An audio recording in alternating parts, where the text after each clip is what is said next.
बिस्मिल्लाहिर्रहमानिर्रहीम। Dear students, हमने last lecture में स्टडी किया था cracking and reforming of organic compound या पेट्रोलियम के हवाले से हमने क्रैकिंग देखी थी। हमने देखा था कि उसकी रिफॉर्मिंग में क्यों करते हैं हम। आज की सारी रीज़न मुझे उम्मीद है कि आपको मेरी सारी बातें उस वक्त समझ आ गई होंगी। स्टूडेंट्स, चूँकि हमें पता है कि ऑर्गेनिक कंपाउंड बहुत ज़्यादा डाइवर्स हैं। ऑर्गेनिक कंपाउंड्स की तकरीबन जो अभी तक स्टडी देखी गई ऑर्गेनिक कंपाउंड है वो 70 या आप इसको लिख सकते हैं 7 मिलियन ऑर्गेनिक कंपाउंड स्टडी हुई है। अब इतने ज़्यादा ऑर्गेनिक कंपाउंड है हमारे पास, इन सब को अलग अलग स्टडी करना ये थोड़ा सा मुश्किल काम है, क्योंकि इसमें बहुत ज़्यादा टाइम लग जाता है और बहुत डिफ़िकल्ट भी है। ये इसको आसान करने के लिए साइंटिस्ट ने इनकी एक प्रॉपर क्लासिफिकेशन की है, जिसके उस क्लासिफिकेशन में इनके मुख्तलिफ ग्रुप्स बनाए गए हैं। अगर हम एक ग्रुप के एक एलिमेंट को स्टडी करते हैं तो हमें उस ग्रुप के सारे एलिमेंट्स की properties, chemical properties, physical properties सब के बारे में क्लियरली पता चल जाता है। तो स्टूडेंट्स, हम इसलिए क्लासिफिकेशन स्टडी करते हैं ऑर्गेनिक कंपाउंड्स की, ताकि हमें आसानी हो और हमें इजीली पता चल सके कि किस ग्रुप ऑफ कंपाउंड्स की कौन कौन सी प्रॉपर्टीज़ हैं। मेनली ऑर्गेनिक कंपाउंड्स को दो मेन क्लासेस में डिवाइड किया गया है। एक हमारे पास है ओपन चेन ऑर्गेनिक कंपाउंड्स और दूसरे हमारे पास हैं close chain organic compounds. Open chain की सिंपल अंडरस्टैंडिंग अगर मैं आपको बताऊं तो जिस तरह आपके पास एक जंजीर है और जंजीर का एक सिरा मैंने पकड़ा हुआ है और एक सिरा वहाँ पे किसी दूसरे शख्स ने पकड़ा हुआ है। अगर जंजीर का ये सिरा भी फ्री है, वो सिरा भी फ्री है, तो ये हमारे पास जो कंपाउंड बनेंगे ये ओपन चेन कंपाउंड्स होंगे। यानी हम ये कह सकते हैं the compounds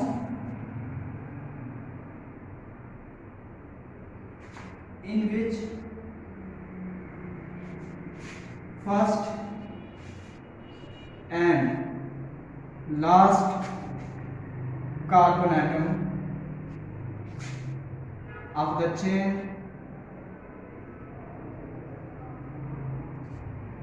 are not linked directly। यानी अगर पहला कार्बन और आखिरी कार्बन आपस में डायरेक्टली ना जुड़े तो वो ओपन चेन होंगे। जैसे मैं आपके सामने एक एग्जांपल रखता हूँ, ये हमारे पास है CH3 CH2 CH2 CH3। तो इसमें हमारे पास फर्स्ट कार्बन ये है, लास्ट कार्बन ये है, ये दोनों आपस में डायरेक्टली नहीं लगे हुए। डायरेक्टली अगर ना जुड़े तब ये ओपन चेन है, ठीक है। अगर ये डायरेक्टली जुड़ जाए तब वो क्या हो जाएगी, close chain compound. Open chain compounds को हम एक और नाम भी दे सकते हैं एसाइक्लिक। एसाइक्लिक कंपाउंड भी कह सकते हैं, या हमारे पास इसका एक और नाम भी है एलिफेटिक कंपाउंड्स, ठीक है। ओपन चेन कंपाउंड्स की हमारे पास बहुत ज़्यादा क्लासेस हैं। अभी उसको स्टडी करने से पहले मैं आपको क्लोज चेन ऑर्गेनिक कंपाउंड्स के बारे में जरा बताता हूँ। क्लोज चेन ज़ाहिर है, जब ओपन चेन के बारे में हमने स्टडी कर लिया कि फर्स्ट और लास्ट कार्बन आपस में नहीं लगे हुए, तो क्लोज चेन क्या होगा कि हमारे पास एक जंजीर है, उसका एक सिरा और ये पहला सिरा उसका आखिरी सिरा, वो दोनों में आपस में ऐसे जोड़ दूँ तो वो हमारे पास क्या हो जाएगा, एक क्लोज चेन हो जाएगी। जैसे मेरे पास ये आप समझ लीजिए एक जंजीर है, ये इसका फर्स्ट एंड है और ये इसका लास्ट एंड है, इन दोनों को मैंने आपस में जोड़ दिया तो हमारे पास ये एक रिंग बन गई है। ये क्लोज चेन ऑर्गेनिक कंपाउंड्स की इस तरह जो भी ऑर्गेनिक कंपाउंड जिनमें कार्बन एटम इस तरह आपस में जुड़ेंगे, एक रिंग बना रहे होंगे या एक साइकिल बना रहे होंगे, वो क्लोज चेन ऑर्गेनिक कंपाउंड्स बनाएंगे। तो हम अगर इसकी डेफिनेशन करें, the compounds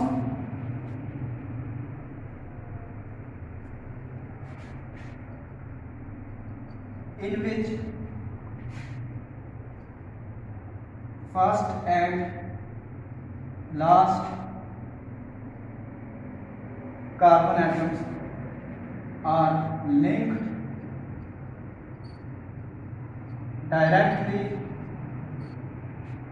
with each other। जैसे मैं आपके सामने एक एग्जांपल रखता हूँ, ये मेरे पास है CH3, यहाँ पे CH2 है, यहाँ पे CH3 है। अब ये स्ट्रेट चेन है यानी ओपन चेन है, लेकिन मैं अगर ये फर्स्ट कार्बन है मेरे पास, इसको और ये लास्ट कार्बन है, इसको इन दोनों को आपस में लिंक करता हूँ ऐसे, तो ये मेरे पास एक क्लोज चेन बन जाएगी। मैं इसको ऐसे भी लिख सकता हूँ CH2 CH2 CH2 ऐसे, तो ये मेरे पास एक क्लोज चेन बन गई है। इनको हम रिंग कंपाउंड्स भी कह सकते हैं। रिंग या साइक्लिक कंपाउंड भी कह सकते हैं। तो स्टूडेंट्स हम इन दोनों को डिटेल में ज़रा स्टडी करते हैं कि ओपन चेन कंपाउंड हमारे पास कौन कौन से हैं और क्लोज चेन कंपाउंड्स कौन कौन से हैं, इनकी मजीद कौन कौन सी क्लासेज हैं वो मैं आपको यहाँ पे ज़रा डिटेल से बताऊँगा।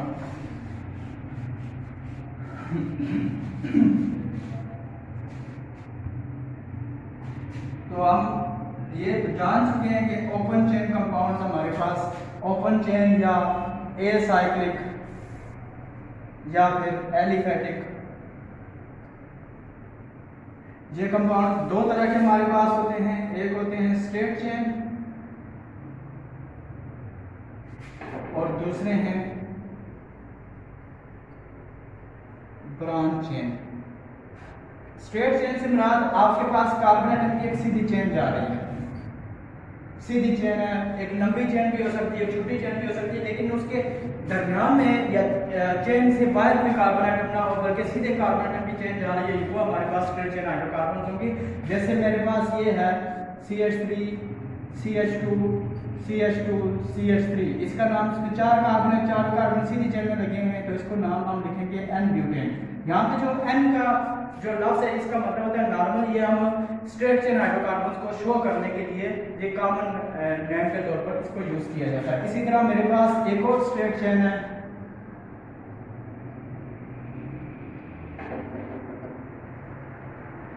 ये मैं इसमें 5 कार्बन है और सीधे लगे हुए एक चेन में लगे हुए, इसलिए इसको N पेंटेन, N का मतलब है स्ट्रेट चेन में जा रहे हैं सारे। अगर हम ब्रांच की बात करें तो ब्रांच का मतलब जिस तरह आपने एक दरख्त देखा है, दरख्त में एक सीधा तना जा रहा है, उससे शाखें ऐसे निकली हुई हैं इस तरह, इसको हम टहनियाँ कह सकते हैं या शाखें कह सकते हैं इस तरह। तो बिल्कुल इसी तरह कार्बन की एक चेन सीधी जा रही थी, दरमियान से कुछ कार्बन चेन से बाहर निकल आते। जब इस तरह की चेन आपको नजर आए जिसमें कार्बन सीधा जा रहा है और बाहर से कार्बन निकला हुआ है, तो वो चेन आपके पास ब्रांच चेन होगी। जैसे मैं आपको इसकी एग्जांपल देता हूँ, CH3 CH2 CH3 and CH3। अब इसमें 5 कार्बन है, वो भी 5 कार्बन है, इसको आप गिने जरा 1 2 3 4 5, लेकिन यहाँ पे 5 कार्बन एक सीधी चेन में लगे हुए, यहाँ पे 4 कार्बन सीधी चेन में, एक कार्बन चेन से मेन चेन से बाहर हो गया। अगर एक कार्बन मेन चेन से बाहर होना तो उसको हम नाम देते हैं आइसोपेंटेन। ये जो हमारे पास लफ्ज़ आइसो है ये यूज होता है ब्रांच के लिए, अगर एक ब्रांच निकली हो तब आइसो हम यूज करेंगे। लेकिन अगर ये हमारे पास ऐसे भी तो हो सकता है, CH3 C, यहाँ पे CH3, यहाँ पे CH3 और इधर भी CH3। देखें आप यहाँ पे इसमें भी टोटल 5 कार्बन है, लेकिन इधर क्या हुआ है, एक ही कार्बन पे 2 ब्रांचेस आ गई हैं, यानी एक कार्बन पे एक कार्बन एटम इसके साथ ऊपर लग गया, एक नीचे लग गया। इस तरह जब ब्रांचेस आ जाए, इस तरह का केस हो, तो फिर उसका नाम हम लिखते हैं न्यू पेंटेन। जो लफ्ज़ न्यू है ये उस वक्त यूज होता है जब एक ही कार्बन पे 2 ब्रांचेस आ जाए। तो इस तरह हमें यहाँ से बात क्लियर हुई, स्ट्रेट चेन हाइड्रोकार्बन्स कौन से हैं, स्ट्रेट चेन ऑर्गेनिक कंपाउंड्स कौन से हैं और ब्रांच चेन ऑर्गेनिक कंपाउंड्स कौन कौन से हैं। ये हमारे पास सारे थे ओपन चेन ऑर्गेनिक कंपाउंड्स। अब हम स्टडी करते हैं क्लोज चेन ऑर्गेनिक कंपाउंड्स के बारे में।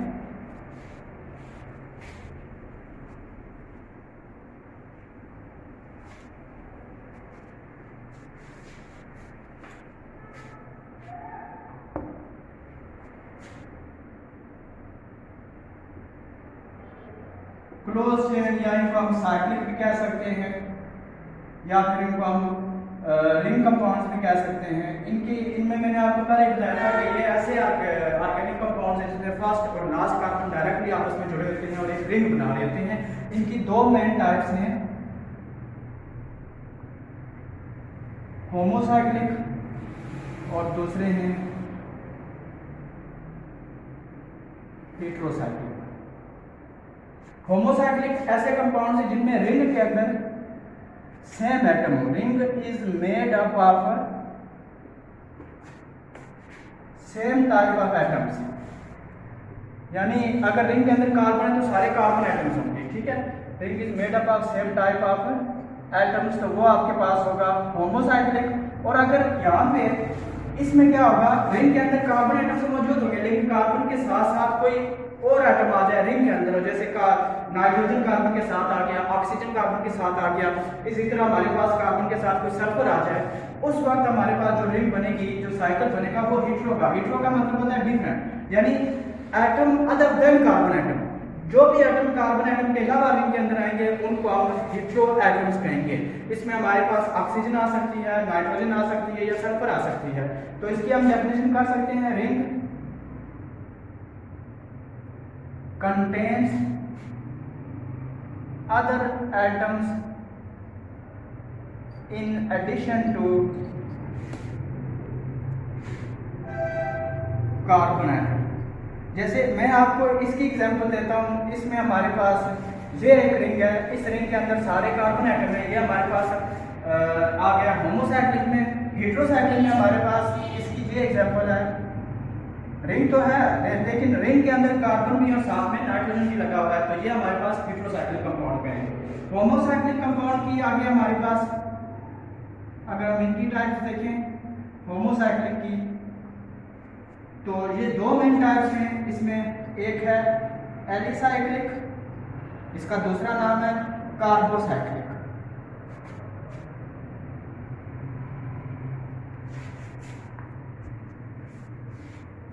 बल्कि हम होमोसाइक्लिक को ही कार्बोसाइक्लिक कह सकते हैं।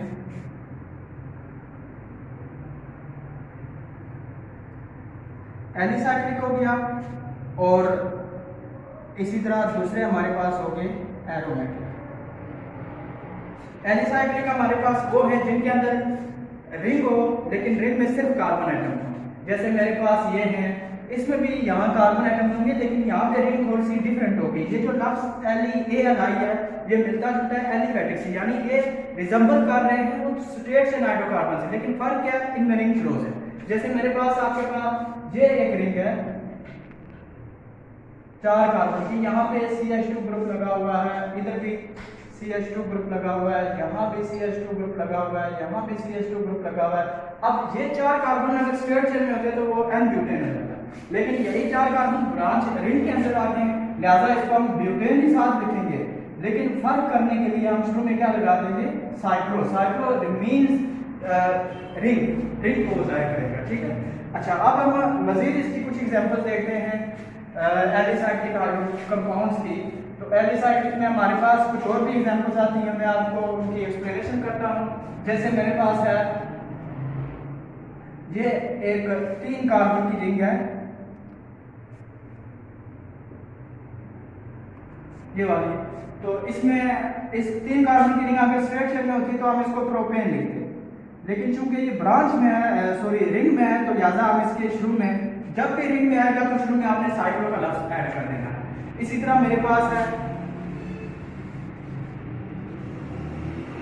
ये 5 कार्बन वाली रिंग, इसको हम साइक्लोब्यूटेन पेंटेन कहेंगे। इसी तरह हमारे पास 6 कार्बन वाली रिंग है, इसको हम साइक्लोहेक्सेन कह सकते हैं। लेकिन याद रखना है हमारे पास यहाँ पे रिंग के अंदर डबल बॉन्ड भी हो सकता है। अगर एक डबल बॉन्ड आ जाए तो इसको कहेंगे साइक्लोहेक्सीन। जैसे मेरे पास ये साइक्लोब्यूटेन था, साइक्लोब्यूटेन में एक डबल बॉन्ड आ गया तो ये हो जाएगा साइक्लोब्यूटीन। याद रखना है, इसका मतलब ये हुआ कि एलिसाइक्लिक की भी 2 टाइप्स हुई, एलिसाइक्लिक सैचुरेटेड एलिसाइक्लिक और अनसैचुरेटेड एलिसाइक्लिक। तो मैं यहाँ पे अगर आपके सामने लिखता हूँ एलिसाइक्लिक, तो आप यहाँ पे 2 तरह के लिख सकते हैं, सैचुरेटेड और अनसैचुरेटेड। अनसैचुरेटेड में रिंग के अंदर कोई डबल बॉन्ड आ जाएगा, जबकि सैचुरेटेड में रिंग के अंदर सारे सिंगल बॉन्ड होंगे। जो सैचुरेटेड एलिसाइक्लिक कंपाउंड हैं उनका जनरल फार्मूला CnH2n, यही जनरल फार्मूला अल्कीन्स का है। इसका मतलब ये है सैचुरेटेड एलिसाइक्लिक कंपाउंड्स का कुछ ना कुछ रिलेशन जनरल फार्मूले के लिहाज से अल्कीन से भी मिलता जुलता है। तो ये मैंने आपको दोनों की एग्जांपल दे दी है, सैचुरेटेड वालों की भी और अनसैचुरेटेड वालों की भी। तो स्टूडेंट्स अब नेक्स्ट हम चलते हैं एरोमेटिक ऑर्गेनिक कंपाउंड की जानब, जो कि कार्बोसाइक्लिक या होमोसाइक्लिक की दूसरी एग्जांपल है। एरोमेटिक ये ऐसे ऑर्गेनिक कंपाउंड है जिसमें कम से कम एक बेंजीन रिंग होनी चाहिए। ये हमारे पास बेंजीन रिंग है, 6 कार्बन वाली रिंग। मैं आपके सामने ये रिंग यहाँ लिख रहा हूँ, ये आपने पिछली क्लास में भी स्टडी की, 6 कार्बन है, हर कार्बन के साथ एक हाइड्रोजन।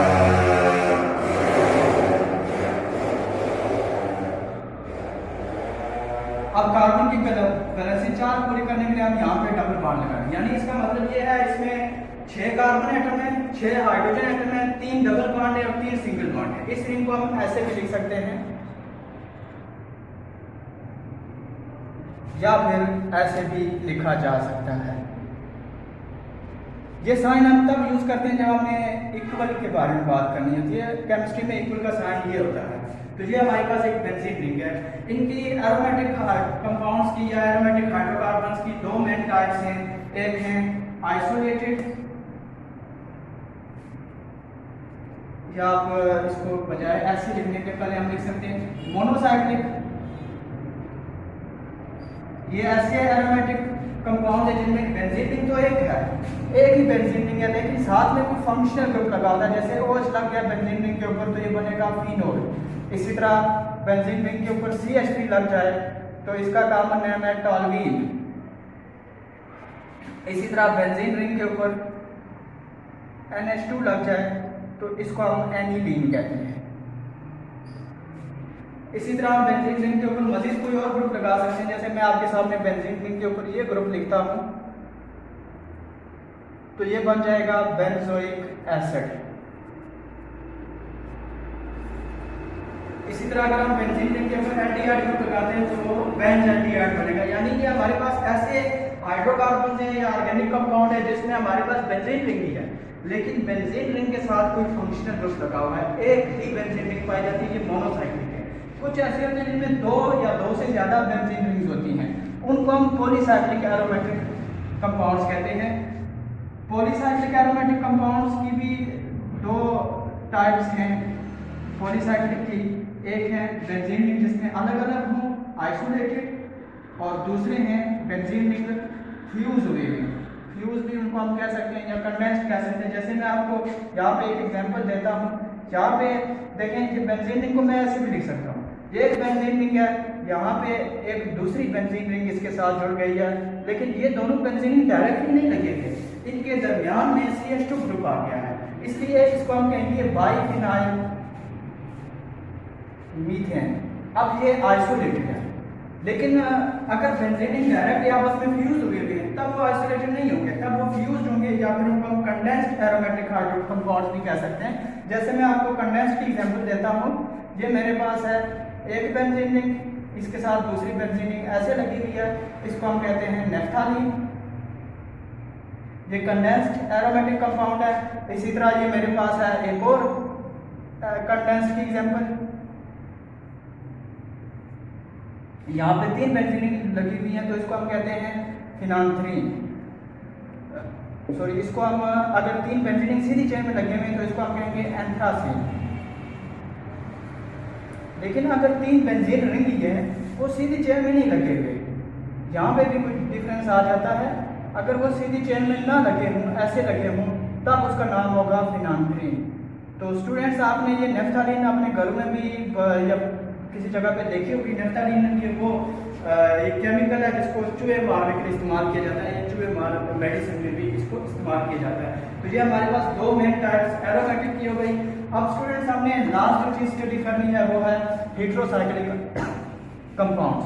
हेट्रोसाइक्लिक ऐसे कंपाउंड है जिसमें रिंग तो मौजूद है, लेकिन रिंग के अंदर आपके पास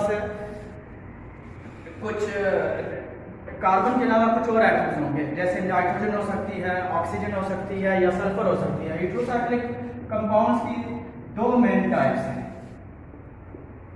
एक होते हैं सैचुरेटेड हेट्रोसाइक्लिक कंपाउंड्स। जैसे सैचुरेटेड की मैं आपको एग्जांपल दे रहा हूँ। ये मेरे पास एक रिंग है, लेकिन यहाँ पे ऑक्सीजन आ गया। इसी तरह इसका नाम होगा ऑक्सेन। अब देखें, रिंग में सारे कार्बन है, कार्बन के साथ साथ ऑक्सीजन भी आ गया। कार्बन की वैलेंसी पूरी करने के लिए हम यहाँ पे 2 हाइड्रोजन लगा सकते हैं। तो मैं वो शो नहीं कर रहा, हाइड्रोजन लगाना कोई मुश्किल काम नहीं है, आप भी इजीली लगा सकते हैं। तो ये मेरे पास ऑक्सीजन हो गया। इसी तरह मैं यहाँ पे नाइट्रोजन भी लगा सकता हूँ, बाकी सारे कार्बन होंगे। ये भी सैचुरेटेड है, सैचुरेटेड हेट्रोसाइक्लिक है, ठीक है। इसी तरह अनसैचुरेटेड जो है अनसैचुरेटेड हेट्रोसाइक्लिक कंपाउंड, उसमें मेरे पास ये है, ये 5 मेंबर रिंग है, यहाँ डबल बॉन्ड लगा हुआ है, इधर सल्फर आ गया। जब भी सल्फर का लफ्ज, सल्फर किसी जगह आएगा, सल्फर के लिए थायो का लफ्ज यूज करेंगे, ये बन जाएगा थायोफीन। इसी तरह अनसैचुरेटेड में यहाँ नाइट्रोजन आ गया है, बाकी डबल बॉन्ड है, इसको हम कहेंगे पायरोल। इसी तरह मेरे पास है अनसैचुरेटेड ही है, लेकिन साथ में यहाँ पे क्या आ गया, ऑक्सीजन आ गया, तो ये हो जाएगा फ्यूरॉन।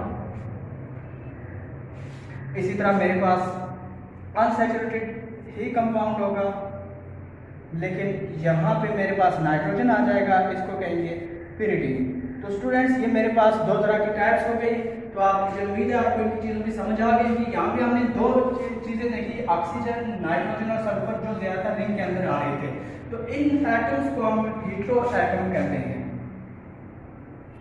ये हीट्रो एटम है, ये जिस रिंग के अंदर आएंगे उस रिंग को हम हेट्रोसाइकिल कहेंगे। तो जब भी हेट्रो एटम रिंग के अंदर आ जाएंगे वो हेट्रोसाइक्लिक कंपाउंड बन जाएंगे। तो ये आपसे यहाँ पे मुख्तलिफ तरह के सवाल पूछे जा सकते हैं कि फ्यूरान के अंदर कौन सा हेट्रो एटम होता है, पिरिडीन के अंदर कौन सा हेट्रो एटम है, पायरोल के अंदर कौन सा हेट्रो एटम है, थायोफीन के अंदर कौन सा हेट्रो एटम है। तो मुझे उम्मीद है आपको यहाँ तक काफ़ी समझ आ गई होगी। Thank you.